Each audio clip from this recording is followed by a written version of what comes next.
It only took 1 week for CGC to receive this order and to get it back in my hands. How did I do? Stay tuned.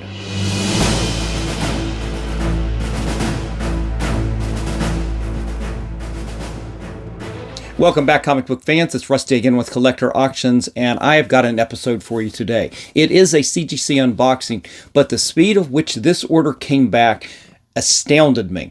And I literally had just sent this out just over a week ago.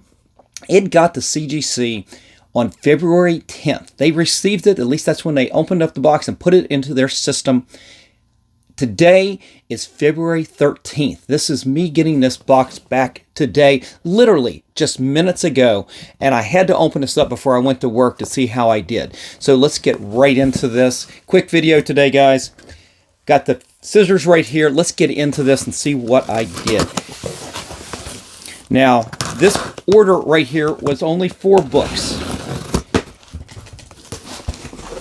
And I don't want you to get too excited, but you've already seen these books before. I picked these up from a short boxed auction not that long ago. And, well, let's just get into it. So everything's wrapped up. I didn't get one of those new bubble wrap mailing. I got the old traditional bubble wrap with cardboard, and here it is with the rubber band right there. They are adding to my rubber band collection, and I love these sheets. I love these things. When I pack up, I save all this packing material, but I keep all these cardboard pieces, and I don't use those when they use those new bubble wrap mailing forms that they use now when they send back many of the CGC orders. But this time, I guess it's old school. They did this really quick. And I'm looking down at the books here, and let's just get right into this. Now, as I said, when I said don't get too excited, because this is not straight up a CGC unboxing in a sense that I sent in raw books.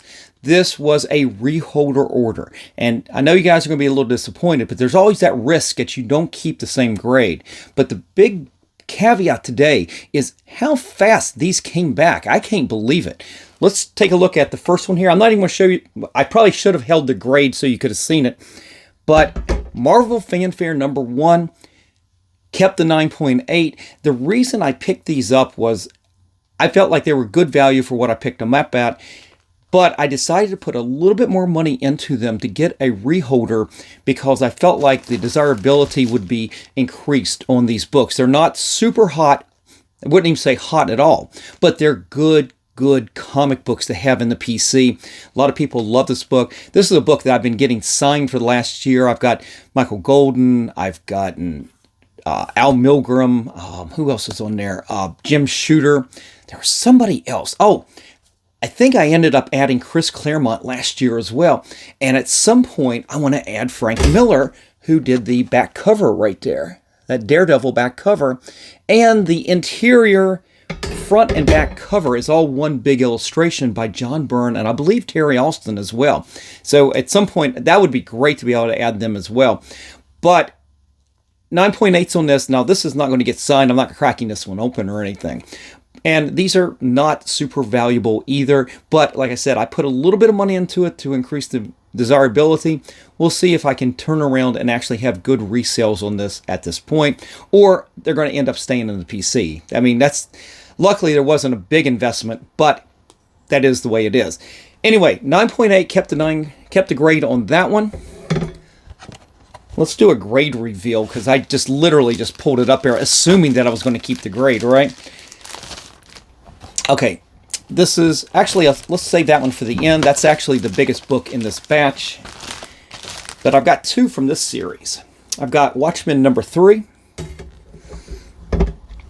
And everybody knows this, Alan Moore, Dave Gibbons. And 9.8 is what I had. Let's see if I kept the grade. Kept the grade. Glad about that. I mean, knock on wood, up to this point, not that I'm superstitious, I have never had a book drop down from a reholder. And there is definitely that risk, and I see a lot of YouTube channels have that. I'll keep my fingers crossed that I haven't jinxed it at this point, but issue number 3 here. Nothing significant other than it is just a great book and great back cover. I've actually got a couple of 9/8 in the PC. So guys, if you are interested in any of these books anyway, just reach out to me at collectorauctions@yahoo.com or check my eBay page or Shortbox page. I've got them on there as well. But I will be adding this one to the availability list right there. I think it's going to be 3 of these now that I've got at 9.8. So I'll be definitely willing to take some best offers on that. But happy about that. That is a beautiful book. These are hard books to clean and press. I mean, press, yes, but that little bit of a cardstock cover, if there's any defect at all, you're not really going to get it out probably. Color breaks are real easy. And I've talked about before that when you touch that paper, especially the back, let me show it to you again. The back right there, the early issues are very black, and then in the later issues, the red blood keeps coming down. But that paper, for me, it always seemed like it picks up the oils on your hand very much. And this is the only book, the only series of books that I actually use latex gloves when I do my cleaning and pressing. Now, I know a lot of people advocate for that, but on everything. But these are the only ones that I really, really do that with. So let's put that one up. And then I've got one more Watchmen here. And I don't think I had this one graded, although I had a bunch of really nice copies. I didn't think I had one of my personal PC copies that were good enough to get graded, so I never did it. But we've got issue number 9 here. And let's see if we've got the 9/8. Yep, we kept the 9/8 on that. I think they just rubber stamped this at this point. We'll see about the last one here. But to me, it feels like, I mean, that's the takeaway today. Super quick. I mean, literally, opened up this box, got it into the system on February 10, back in my hands on February 13. That's unbelievable. Now, I'll tell you something I did do. This order went in with a much larger package shipment of other orders. I did send in books for the Chris Claremont Frank Miller signing. I sent in books for the Marv Wolfman signing. So the box, the big box that I sent in with other orders as well. There's going to be a bunch of CGC unboxings coming up. This was one of those orders. And luckily, that kind of gets them, when it's going in for a signature series event, they open them up a little bit quicker. They can't let them sit there. So I always add extra orders in there to get them into the system, and this one got in super quick. Honestly, I cannot believe how quick this has been turned around. But we kept the 9.8 on that, and here I'll show you the back on that. You can see how the blood is coming down, and you can also see the clock is actually getting closer to midnight, of course, signifying doomsday. But beautiful copy there. Also available for anybody who would like that. All right, last book in this 4-book reholder submission. Did I keep all the grades? Let's hope so. I've already got this in my PC. It is a goal book of mine that I had already accomplished, but I found this at a really good price at this grade. It was a 9.6, and that is a target grade for me for this series. It is X-Men 113. And this is the issue where they finish up their battle, the X-Men do, with Magneto. The volcano is collapsing. The X-Men get separated at the very end and the majority of the team ends up going to the Savage Land, while the Beast and Phoenix get separated. Magneto saves himself. Beautiful John Byrne artwork. I've talked about this cover not being my favorite John Byrne X-Men cover. I think it would have been cooler to have a little bit more close-up of the characters, but I know what they were doing. They were showing the chaos and everything going on. Makes me kind of think about covers today.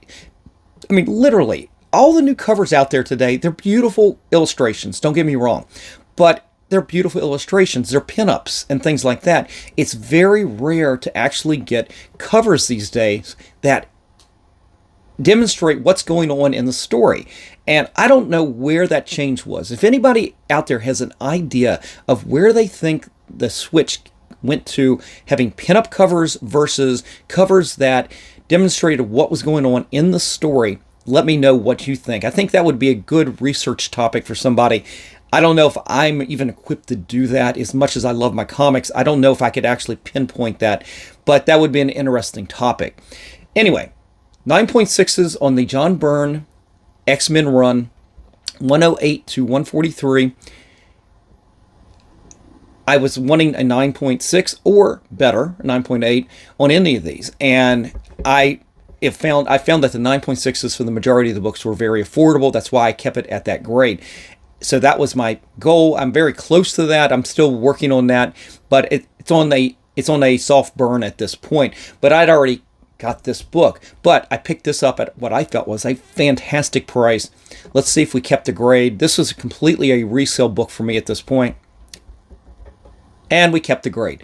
I mean, I guess I could have taken the chance, cracked it open, and resubmitted it, but I noticed there was a very visible spine tick right there. I don't know if that was the only thing. The corner up here at the top is a little soft.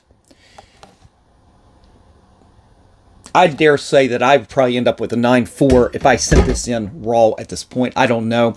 But it kept the grade.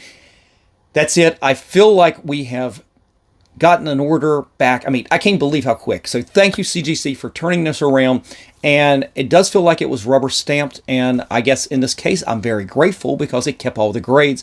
It makes all of these books much more desirable in the new cases.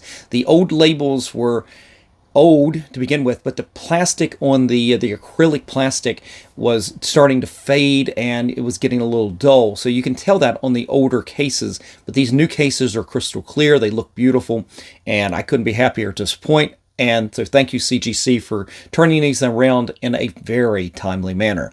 All right, guys, that is it for today. Hope you enjoy this video. If you did, definitely hit that like, slap the subscribe, and click on that notification bell so you don't miss out on any of the episodes that I put out each and every week, Monday, Wednesdays, and Fridays at 3 p.m. All right, guys, I'm out of here. Have a great week. I will see you for the next episode. Just remember, every comic has a story.